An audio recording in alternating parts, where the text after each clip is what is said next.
Welcome friends in your own YouTube channel KS English Basic Knowledge.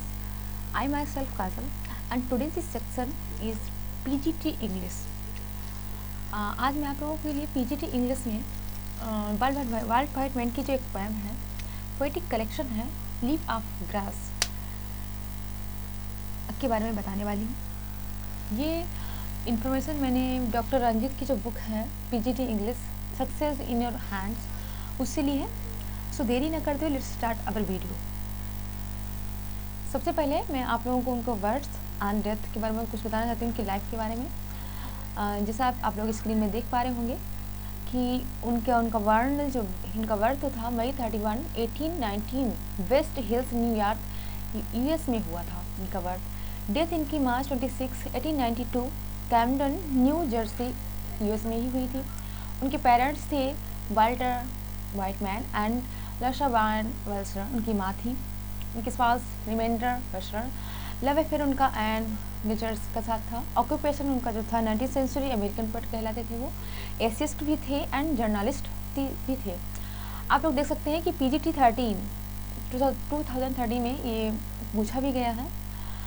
इनके जिनका जो सम्मान था ऑनर्स थे उनके golden cat award for picture book illustration. उसके बाद मैं आप लोगों के लिए इनकी जो पोएम है, एक मिनट।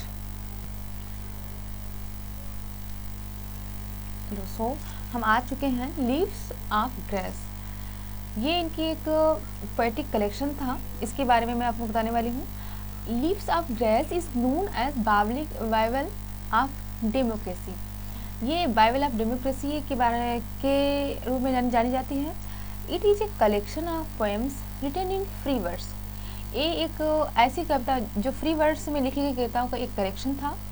इट्स फर्स्ट एडिशन, इसका जो पहला एडिशन था बस पब्लिश्ड ऑन 14 जुलाई 1855 को इसका फर्स्ट एडिशन आया। On the day of American independence, जिस दिन अमेरिका को स्वतंत्रता दिवस मनाया जाता है उस दिन। Whitman spend 4 decades of his life in writing and rewriting it. Walt Whitman ने अपने 4 decade यानी कि 40 वर्ष इस कलेक्शन को लिखने में और रीराइट करने में पास कर दिए। The first addition had 12 unnamed poem. जो पहला एडिशन था उसमें 20 कविताएं पब्लिश हुई, जिसमें 95 पेज ओनली थे। एंड द लास्ट एडिशन जो उसका अंतिम एडिशन था हैड ओवर 14 पोएम्स, जिसमें 400 पोएम्स थी, जिसमें it was influenced by an essay called the poet by R.W. Emerson, यानी रल्फ वाल्डो एमर्सन के द्वारा एक एसे लिखा गया जिसका नाम था द पोएट। उससे इन्फ्लुएंस हुए तो इन्होंने ये पोएटिक कलेक्शन लिखा। पब्लिश्ड इन 1845, ये द पोएट जो था ये 1844 में पब्लिश हुआ। एंड द ट्रांसडेंटलिस्ट मूवमेंट उस टाइम भी चल रहा था। ये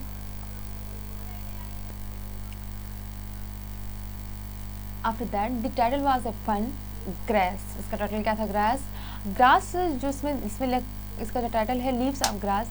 ग्रास का मतलब was a term given by publisher. एक ऐसा टर्म था जो पब्लिशर थे उनके द्वारा दिया to work of minor value, जिसकी and leaves is another name for the page on which they were printed. Grass here symbolize democracy. यहाँ ग्रास का मतलब किससे है? प्रजातंत्र से है। The main theme of leaves of grass are democracy science. इसका जो मेन थीम था वो प्रजातंत्र था, साइंस विज्ञान भी था, लाइफ जीवन भी था, डेथ मृत्यु, सेक्सुअलिटी भी थी एंड रिकॉन्सिलिएशन ऑफ कॉन्ट्रडिक्शन था। Song of my self is the central poem of this book. और इस किताब की, इस बुक की जो सेंट्रल केंद्रीय पोएम थी उसे सॉन्ग ऑफ माई सेल्फ किसे कहा जाता था? सॉन्ग ऑफ माई सेल्फ को कहा जाता था।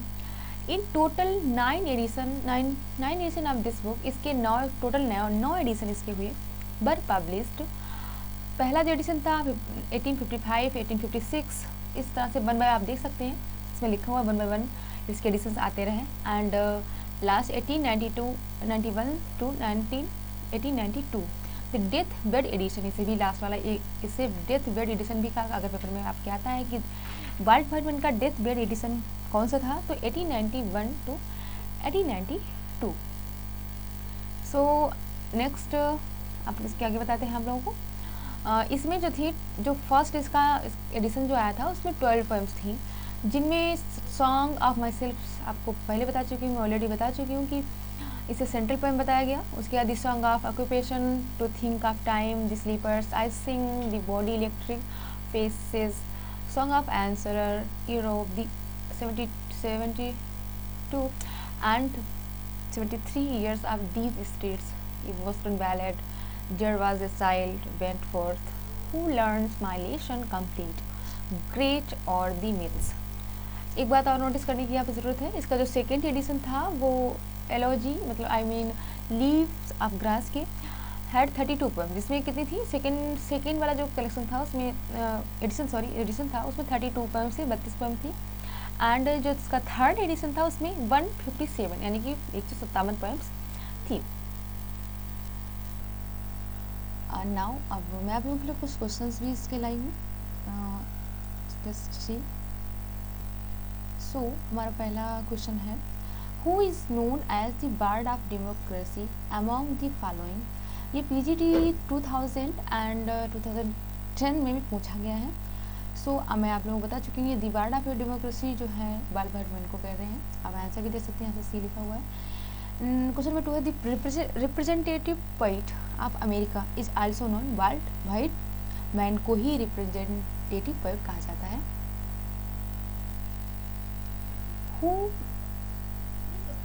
Who wrote the Leaves of Grass, one of the classics of world poetry? Walter Whitman, इसका भी आंसर वाल्टर व्हाइटमैन है। Leaves of grass is a book of democracy, आपको मैं पहले बता चुकी कि ये बुक किसकी, डेमोक्रेसी की है। Walter Whitman leaves of grass first edition was published on. तो आप जान सकते हैं कि पहला एडिशन जो था वो 4 जुलाई 1855 को आया था, और इस दिन अमेरिकन इंडिपेंडेंस भी सेलिब्रेट किया जाता है। Walter Whitman's leaves of grass first edition was published on 4 July 1855, already बता चुकी हैं आपको। How many edition were published of leaves of grass, already बता चुकी हैं आप लोग कि इसमें 9 एडिशन थे। नेक्स्ट क्वेश्चन हमारा है, how many poems were there in the first edition of leave of grass. तो मैंने आपको बताया 20 पोएम्स थी इसमें, जो अननोन पोएम्स थी 95 पेज में लिखी गई थी। द लास्ट 9th और death bed edition of leaves of grass appeared in, मैंने आपको बताया था कि ये बहुत इंपॉर्टेंट है, डेथ बेड एडिशन, ये 1891-1892 के बीच आया था, इनका लास्ट एडिशन था ये। And this is last question, song of my self is a poem by Walter Whitman, और एक किसमें पब्लिश हुई थी, लीव्स ऑफ ग्रास, और इसे जो है सेंट्रल पोएम भी माना गया of this collection. So thank you so much, thanks so much for watching this video. Thank you so much guys, thanks again for watching this video. Thanks guys, thank you. Please like, share if you like it. I hope आप सब लोगों की video बहुत अच्छा लगा होगा। मिलते हैं नेक्स्ट वीडियो में, तब तक के लिए thank you so much and thanks.